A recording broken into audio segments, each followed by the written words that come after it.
It is. First little bit of NBL Supercoach chat, I guess, mate. We'll give it a couple of minutes and then we'll jump into it. Get yourself settled in. Oh, can't be settled in this week, buddy. In big trouble. That we are. I think I'm in a little bit of trouble as well, to be honest with you. No, but you're projecting still pretty high. It's okay. I've had to do a correction trade, which I'm not happy about, especially after I've used all my bloody boosts. So it's going to be good fun. It's never fun after that. Alrighty, let's give it a couple more seconds, and we'll get into it. It'd be good, like what they do in Premier League fantasy. You get like a wild card that you've got to use up until a certain amount of time, and then you get another one to use up until a certain amount of time, so you can't just burn both of them early. Yeah, I think that's what we need at the moment because it seems very Australian to be restricted to specific rules about what you can and you can't do, and when you can use things and not use things. But I think you need it. Yeah, I've absolutely cooked myself here with no boost, but we're going to start to climb the ladder anyways. I think that's the thing. Going to try and get that going over the next couple of weeks, but yeah. Alrighty, let's jump into it anyways. We'll get some people on as we get chatting. Ready to go, mate? Yeah, I'm ready. I'm ready when you are. Ryan, are you ready back there in the stratosphere? Give us a nod, mate. The producer is, I think we're live on all three platforms, but... All right. Yeah, who knows? That's pretty good. Well done, mate. You're not as dumb as you look. No, that's what they say. Yeah, that's what they say. You're only as smart as the woman you feel. Something like that, right? Did we lose Josh now? Oh. Yeah, Josh's internet dropped out, but he should be back now. All right. No audio for him, though. You? Now. Say something intelligent, Josh. We back or what? We good? All right. That was as intelligent as it gets.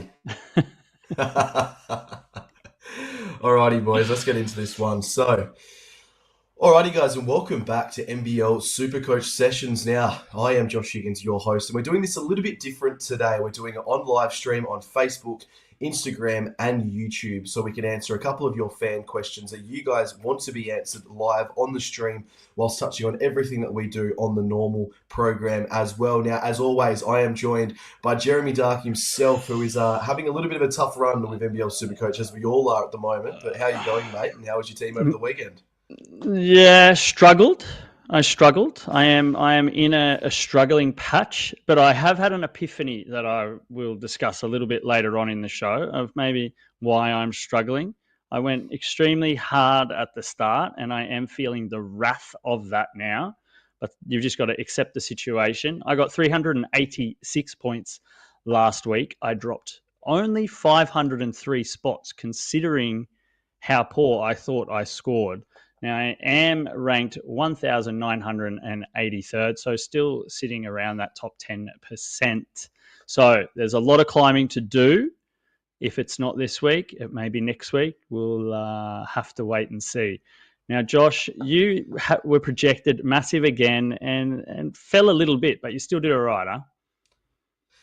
Yeah, did all right, I guess, in terms of my score. I scored 415 on the weekend. I'm still very disappointed, though. Like, I think the team that I've got currently should be scoring a ton more points than what I'm currently producing, and I moved up 5 spots, so I'm up into 3,017, which is absolutely disappointing in the grand scheme of everything. And I just think it's one of those things, obviously, that I've just got to continue to keep on going with what I've got right now and continue with my strategies, because hopefully it will turn at some point, like all these games do. And yeah, I'm looking forward to touching on a few of these guys who have been pretty poor for me and obviously pretty good for me as well, mate. But we're going to jump straight into that anyway. So let's kick it off with obviously our reactions from last week, as we always do, touching on our good performers first. I'm going to let you go first here, Jeremy, because you didn't really have anyone you sort of put down here on the notes that went that great.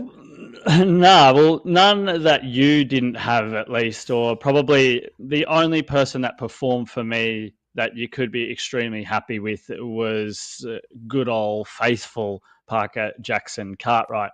Obviously scored 78, but I wasn't smart enough. We were getting caught up in a little bit of other stuff that happened earlier in the week, and like it does for everybody, and didn't change my captain. So I had Xavier Cooks as my captain, but I had full intentions to change it to Parker Jackson Cartwright. Just slipped my mind. And of course, he went and scored big, while Xavier Cooks, was a little bit disappointing considering his ceiling. So I guess the other guys sort of that I did have scored okay, like Benny Henschel, I think you had to be pretty impressed with. He scored 40, I think, in that first game, but he couldn't follow it up in the second game and scored like 15 points. So he was a bit of a 50-50. Could have been massive. I was like, master stroke, had Benny Henschel in my starting team. Most people had him on the bench. And then he's still 55. You can't complain because it's still much better than his average.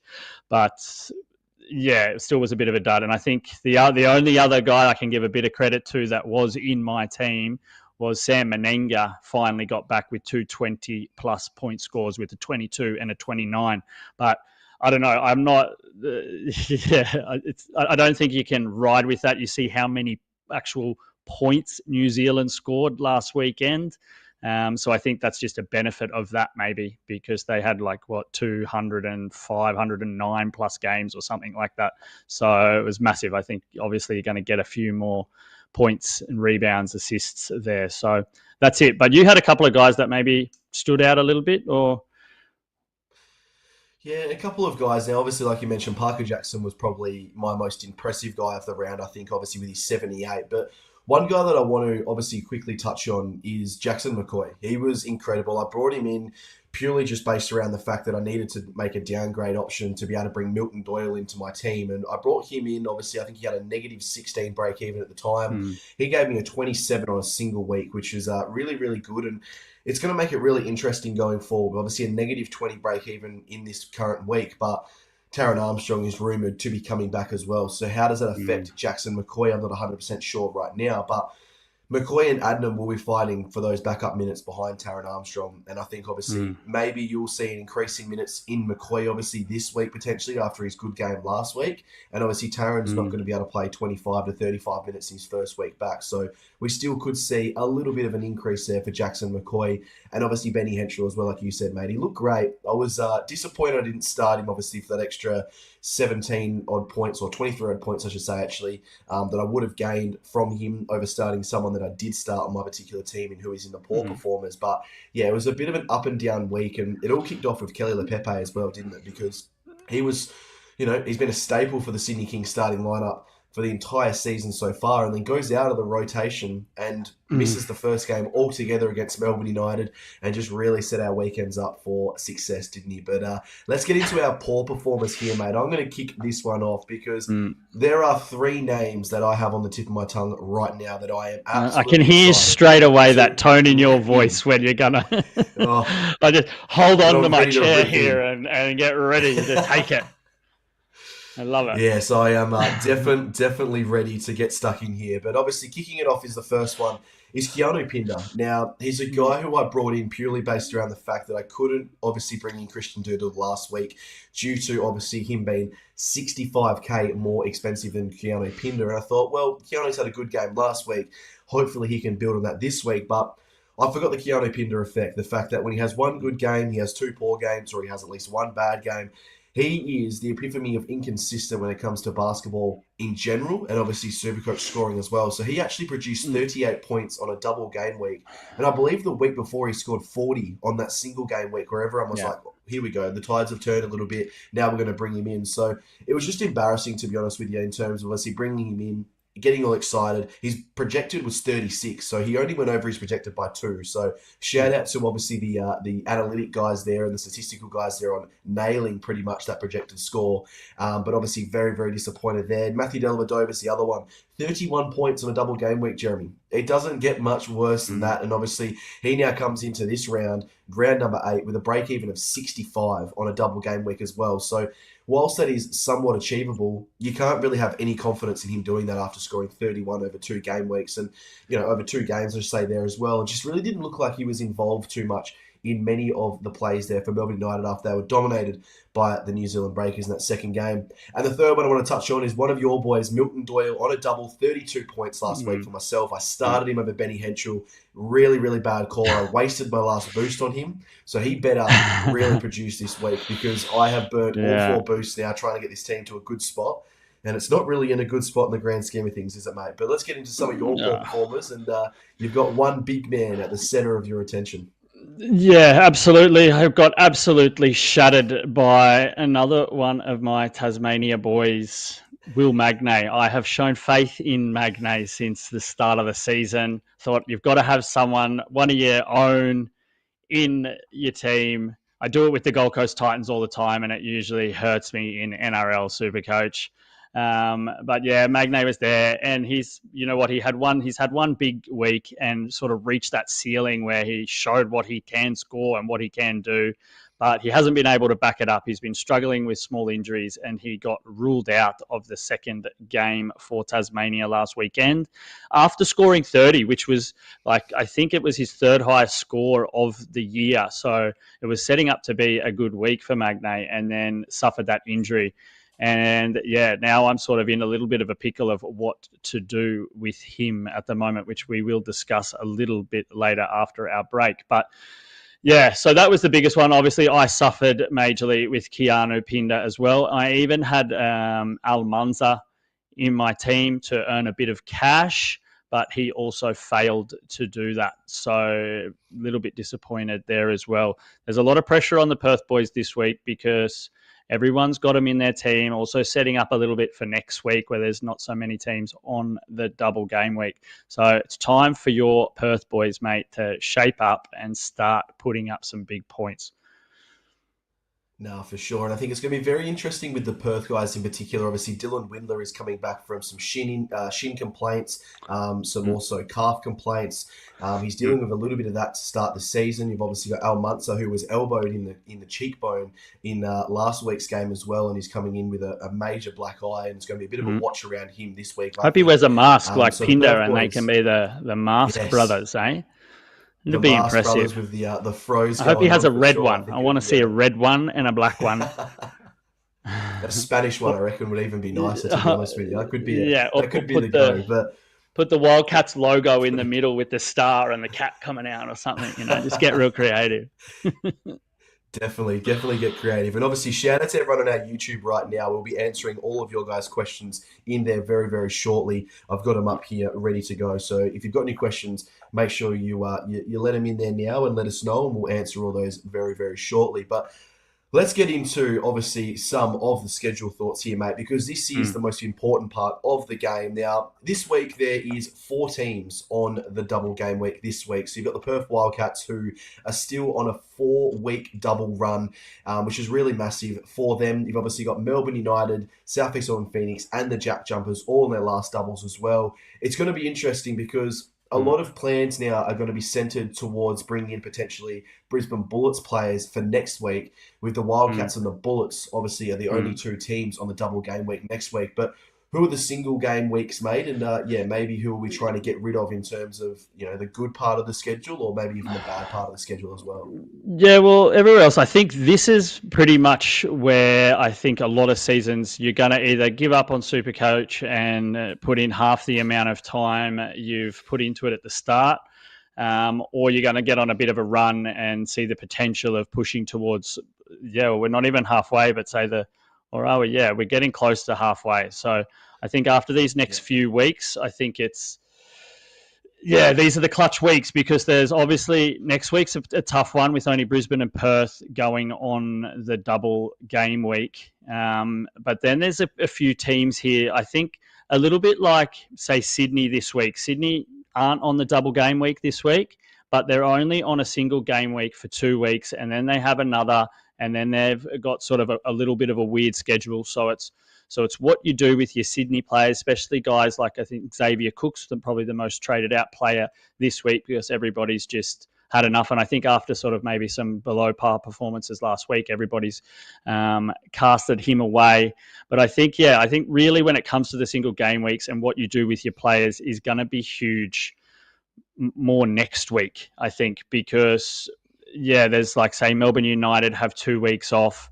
Who else has got 2 weeks off after that? I think even New Zealand players this week have got 2 weeks of single game weeks and then a double. So I think it's what everybody decides to do with all of these single players, and also if they're worth the trade, because do you trade out, say, a guy like Parker and JacksonCarte right now to use that money to get a gun for this week? Or do you save that trade and bring in someone and maybe earn a little bit of money? I think there's going to be two we're in sort of a crossroad of tactics now with this little middle period where there's not a stack of teams on double game weeks consistently, besides obviously Perth. So, yeah, I think these next 2 weeks are going to be definitely make and break with what you do. And, yeah, I don't know. I'm not in good shape, as we'll see moving forward. Yeah, it's definitely a scary one, because if you've been able to hold some of these guys, like I've been able to hold Jack White for the whole season so far, and it's really helped me, I guess, in a sense, obviously scoring-wise, and obviously looking at the projections and all that sort of stuff as well, and the run that they've had and they will have in a couple of weeks as well. But yeah, I think the biggest question on everyone's minds, which I'm going to touch on now with you quickly, I want to get your thoughts on it before we get into our early trade thoughts. And the only reason I'm going to do it now is the fact that we both are on a pretty similar sort of path in terms of this discussion point. But Parker Jackson-Cartwright is, I think, the man on everyone's mind when it comes to NBL Supercoach this week. And obviously next week as well, with obviously what they've got with their run. Like you mentioned, they go on 2 single weeks before they then go on a 4-game a week of doubles there as well. So what are you doing around Parker Jackson-Cartwright? Why are you doing it? And what would you advise people to do if they possibly can have him in their team right now? Yeah, what I think I would advise people to do and what I maybe have to do are two different things. I think the best option, if you do have some quality double game week guards this week, is obviously to hold Jackson-Cartwright and have him on your bench and have 2 players that are definitely going to score 50 plus points. Because I think if you're going to waste a trade to get rid of Parker Jackson-Cartwright, then I think the only situation then needs to be, or if you're going to start him, is if you're going to have someone that's going to score less than 50. Because I think he's almost he's had maybe a couple of quieter games, but he hasn't need to maybe play as much as he needed to in those first weeks where he was scoring so many points. But I think he's going to score likely between sort of 40 to 50 points. So as long as you've got 2 guards in your team that should average over 50 over 2 games, then you should have him on your bench. Then there's the option of, okay, do you trade him out if you don't have that?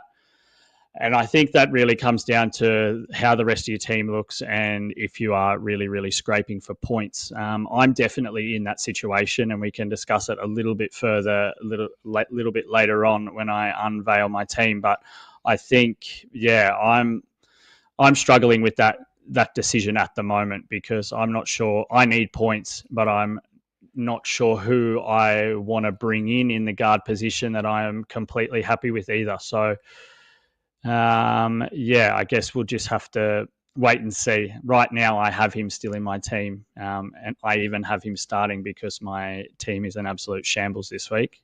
But we'll talk about that a little bit later. What are your suggestions? What are you doing personally?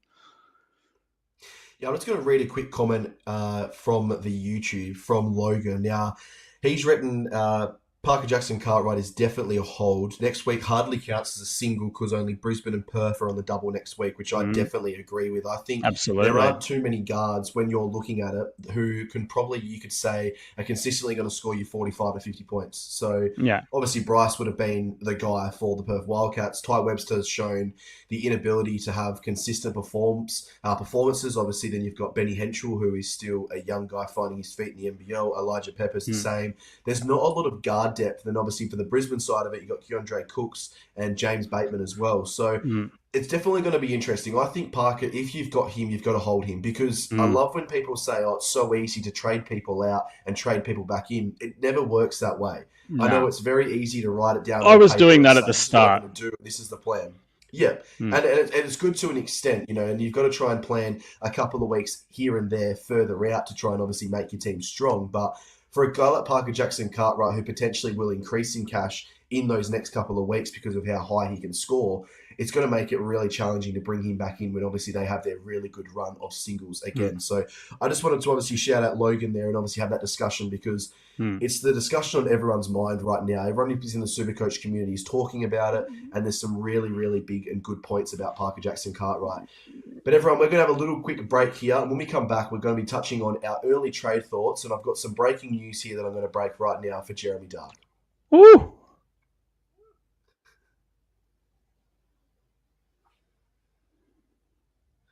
Alrighty, Jeremy, what would you like? Should we get into the trade thoughts, or should we... don't leave me hanging, brother. Don't leave. Alrighty. What a breaking news. Breaking news in a sense. So at 4:44 p.m, the Tasmanian Jack Jumpers have just released a statement regarding Will Magner.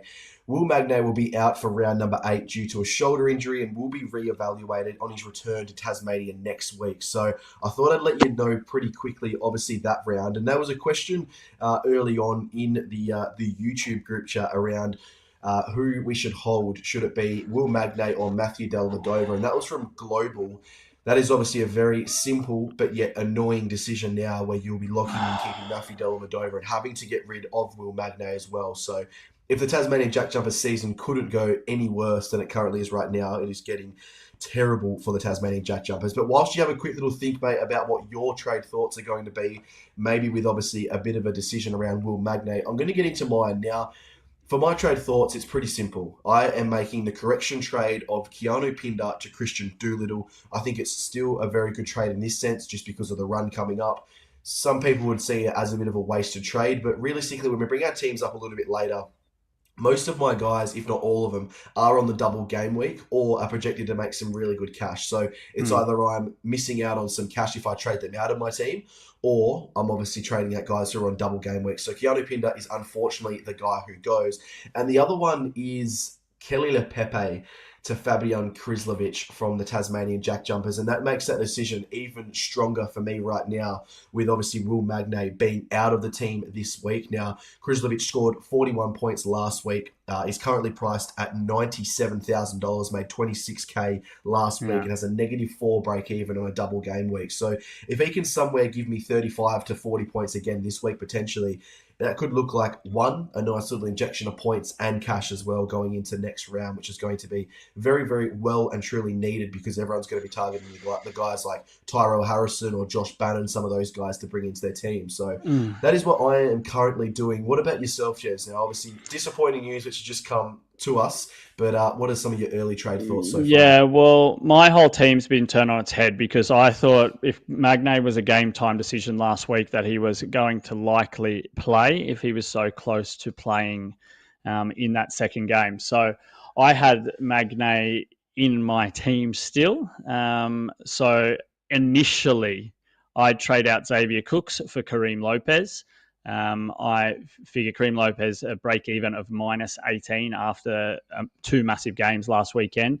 I like Lopez purely because it looks as though he has a strong and steady role in New Zealand, and it's more about getting him in while, one, he could still earn some money for you, and two, I think he's probably one of those players with New Zealand only having 2 single game weeks. He can be a very, very solid addition, obviously, when they go on their double game weeks again, but he could also be a good player that's sitting there almost for the rest of the season as a bench player, and you can shift him in when you need to into your starting lineup, because I think he gives you enough there and the flexibility, and still getting him. I think he was around 200K. So yeah, that's why I like that trade. And then I was actually trading up, getting rid of Robinson for Keandre Cook, looking to plan a little bit ahead for next week, because the goal there was to have Keandre Cook, and now it was a bit of a toss-up between Keandre Cook and James Bateman, but I had it up just before all this Magner drama hit, but I believe he was maybe only 5-10K more, but he is averaging like 4 or 5 points more than what James Bateman is. So I just sort of feel that Keandre Cook is going to give you a little bit more because he gets plays the assist game a little bit more than what James Bateman does, and you're not relying on pure scoring. So that's what I was doing beforehand, but I believe things are definitely going to have to change because I can't have Will Magner.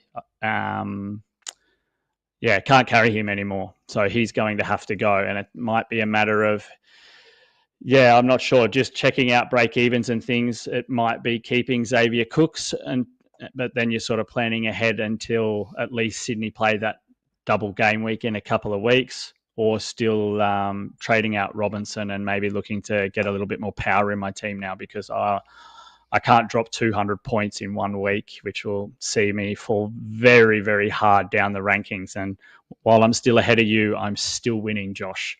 That's the important thing for me. Definitely. I think I finally won my first week there last week in some time now. So, yeah, it's definitely disappointing, obviously, with the Will Magner injury. I think it's going to affect not only Supercoach teams, but even the Tasmanian Jack Jumpers even more. We're in trouble.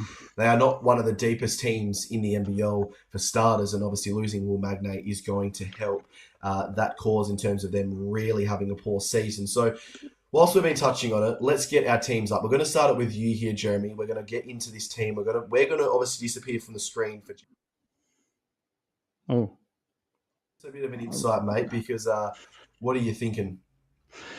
Yeah, well, I sort of explained it all a little bit now. Really, the whole idea was to captain Magner this week and hope he went big and put a little bit of faith in some of these Perth boys. But everything's turned on its head now.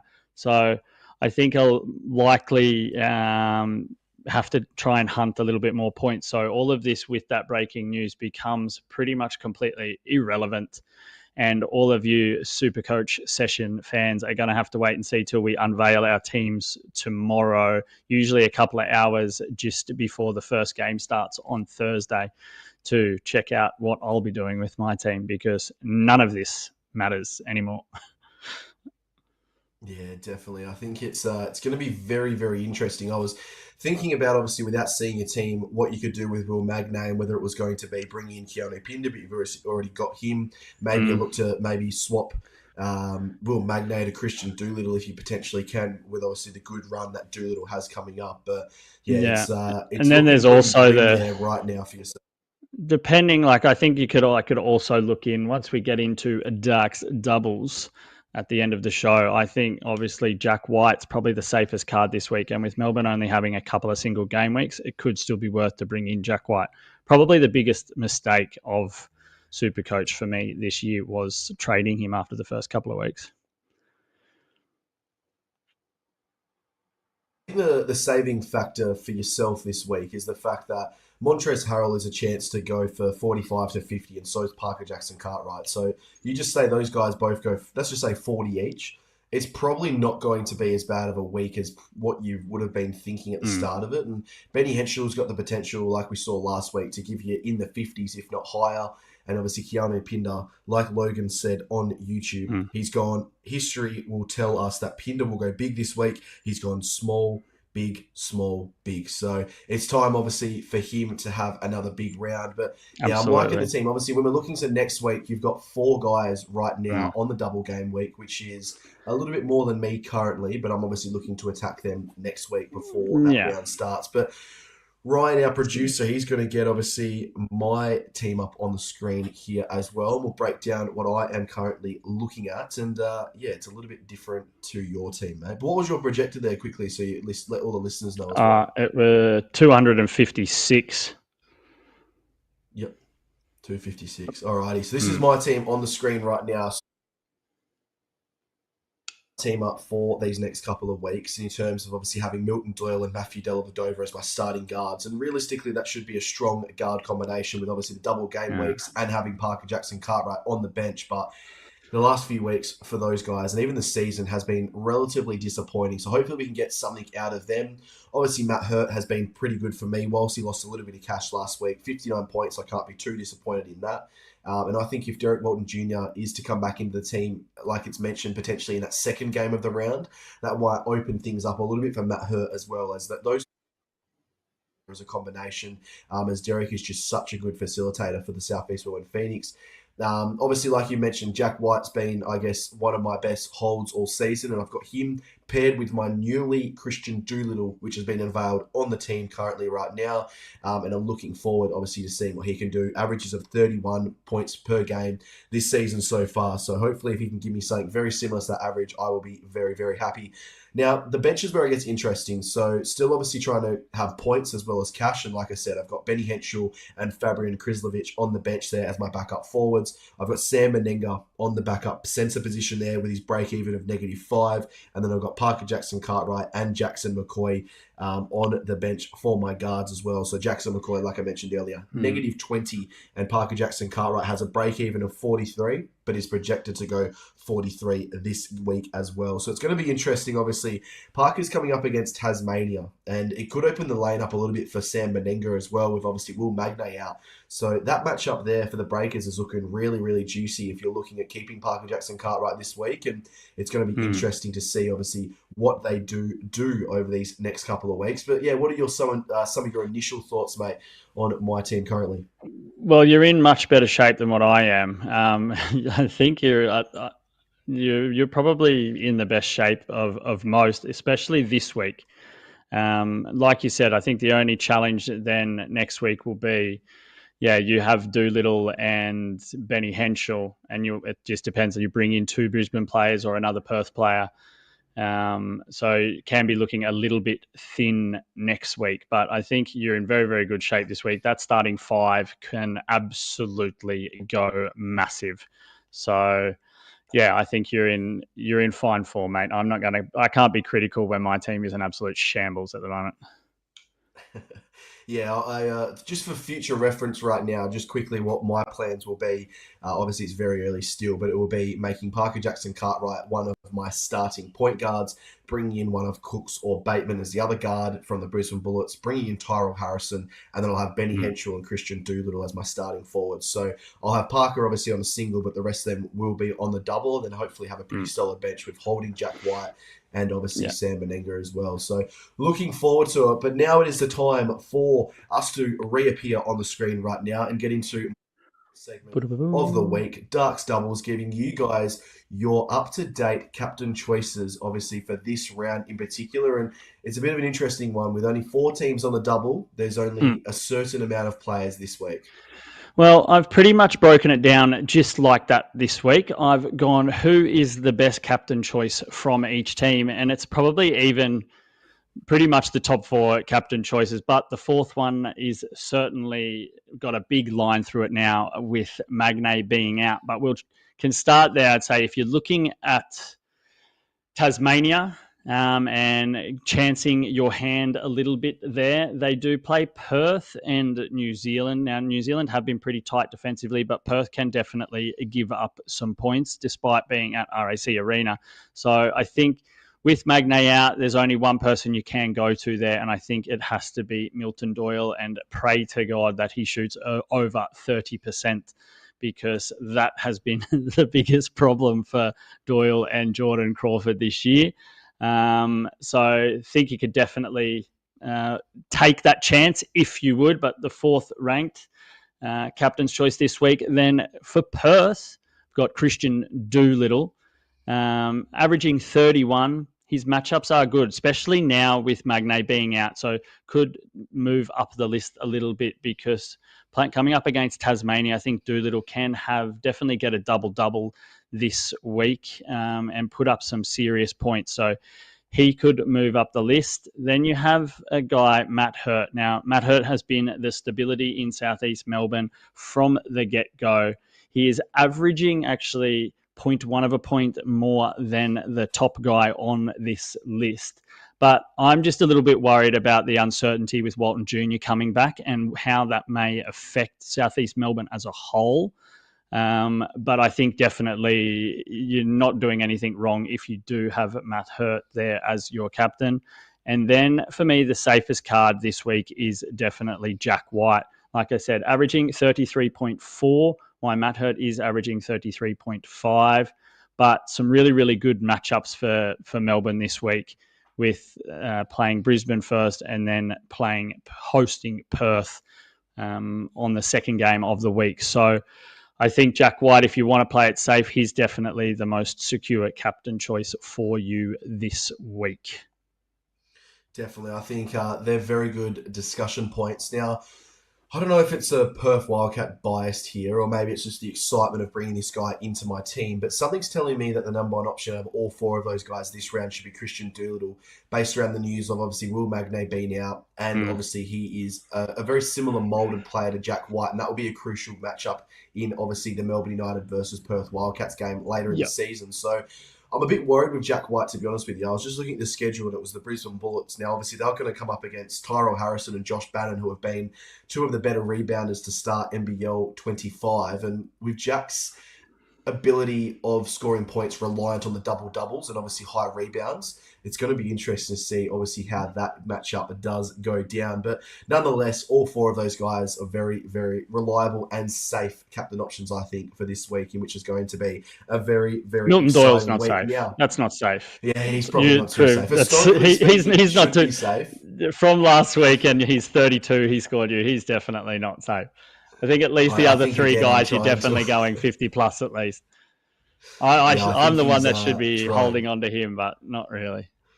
Can't do it. Trying to hold on to hope, I think, is the best way of describing Milton Doyle's season so far. But it is now time for getting into some of these questions. Now, we've got quite a few questions here on the YouTube channel. I'm going to scroll right up to the top quickly here and have a bit of a look, and I'm going to read them out. So the first one that is on here is by Crafty Fatboy, interesting name, and he is writing...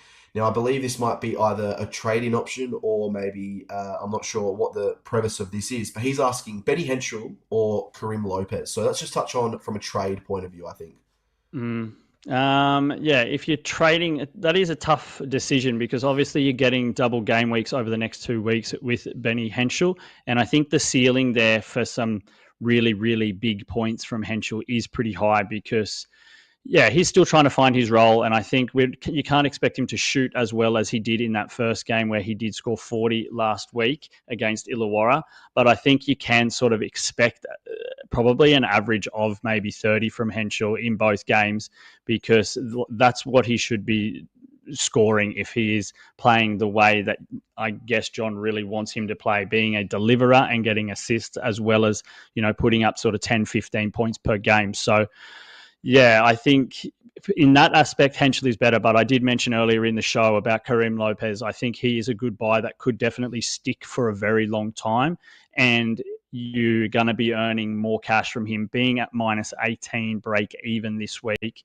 It's a cash flow thing for Karim Lopez. So if you need the consistent points this week and next week, then Benny Henschel's your guy. But if you have the ability to be trying to just earn a bit of cash, and while getting in a quality player that's going to be stable for you by the looks of things over the rest of the season, then Karim Lopez is the man.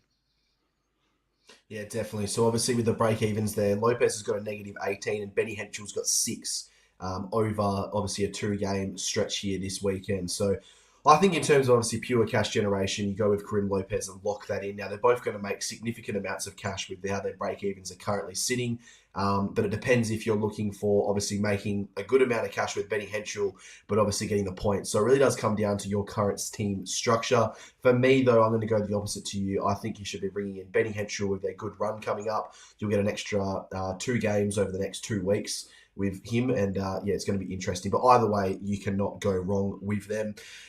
Is another question here by Paddy Connor. Is it worth going from Angus Glover to, I think is it Alex Higgins from the Cairns Taipans? Now, he obviously had a massive game last week, and shout out to Ryan in this particular part of the game because he brought him in. I'm going to get his break even up here though, mate, but what are your thoughts around that, mate? Because Glover has been okay and had a pretty good game last week, but obviously Higgins is primed to make some serious cash this week. Yeah, absolutely. I think that's a great trade if you can do that, because Glover's been extremely inconsistent. He's probably been a pretty bad choice for me and put me in a little bit of a situation points wise. I thought he was going to get a lot more time while Walton Jr. or more points while Walton Jr. was out, and he just hasn't seemed to produce that consistently. So I think bring in chase the money, a break even of minus 20. I think that's definitely worth the trade. Yeah, definitely. One flag on that, though, is obviously the fact that they could have a couple of guys back from injury this week. But Yeah. the way he played last week, I think it was 11 points and 11 rebounds. He really dominated with a break even of negative 20 coming into this week. So that looks like a pretty good buy to me, Paddy, and I think you should definitely lock that one in if you possibly can. We've obviously got another question here from Logan. I'm tossing up starting Henschel on the double or Parker Jackson-Cartwright on the single. This is a question I think a lot of people are going to be thinking about this week. And when we look at the matchups, so that's what I'm going to look at right now for Benny Henschel. We'll start with. He obviously comes up against the Tasmanian Jack Jumpers on the Thursday night at RSC Arena, who have been leaking Supercoach points as well as game points as well. He'll come up against arguably Jordan Crawford, Milton Doyle, maybe Craig Sword. I'm not 100% certain on what it will be, but I think he'll be matched up with Jordan Crawford for most of the night in this particular game. That's a scoring sort of game for Benny Henschel. And then obviously he goes and plays Melbourne with the uncertainty around Shea Illy's baby and obviously Matthew Dellavedova coming out from injury. I think the optimistic side of me is telling me to start Ben Henschel over Parker Jackson-Cartwright on the single. What are your thoughts, mate? Yeah, it is really tough. If we even just sort of look at last week, I think you see that Parker Jackson-Cartwright, he scored a little bit like what I think both games were under 40. So, and then you look at Benny Henschel, he should be scoring over 20 at least in both games. So I think, yeah, for me, if I had to choose, I would be also bringing in Henschel. I'll probably end up having to captain someone like Benny Henschel this week if I don't make any sort of super bus trade. So I definitely think you've got to roll the dice because the ceiling is much higher with Henschel because he could score 240s and you get 80 where you're not likely to get 80 from Parker Jackson-Cartwright. Possibly could happen the way that he's been playing, but I think you're more looking around a 45, 50 as the ceiling there, where Henschel could very, very easily be, say, 60, 70 in reality. So, definitely Henschels.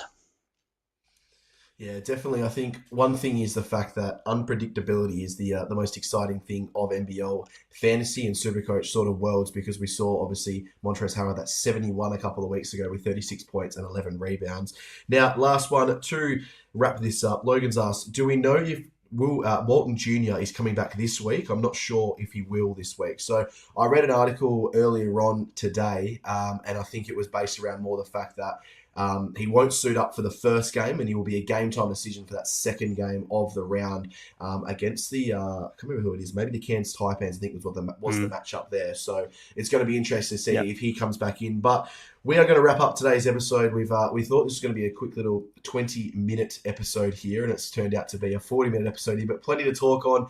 We love chatting Supercoach and all that sort of stuff as well. But if you want to read more and listen to more, make sure you go and check out our website, www.thebasketballfix.com, where we discuss everything that goes on in the NBL world, whether it be NBL game previews, NBL tips, the biggest articles and topics from around the week, and just some of our general opinions and thoughts, obviously, that we have around the NBL world. And one other thing for the people listening right now, we know you guys are very, very loyal and I guess very big fans of the NBL. And what we are thinking about doing is creating somewhat of a fan forum on our website at The Basketball Fix, where you guys can go on there and post your articles and have a say on our website, and obviously have a bit of a chance to have some really good discussions with other NBL fans and like-minded people like yourself. So if you guys are interested in that, make sure you hit us up on our social medias. Now, obviously, you can message us through Instagram or comment on these videos, or check us out on Instagram. Sorry, I should say YouTube or anything like that. But check us out on Instagram at the Basketball Fix Podcast,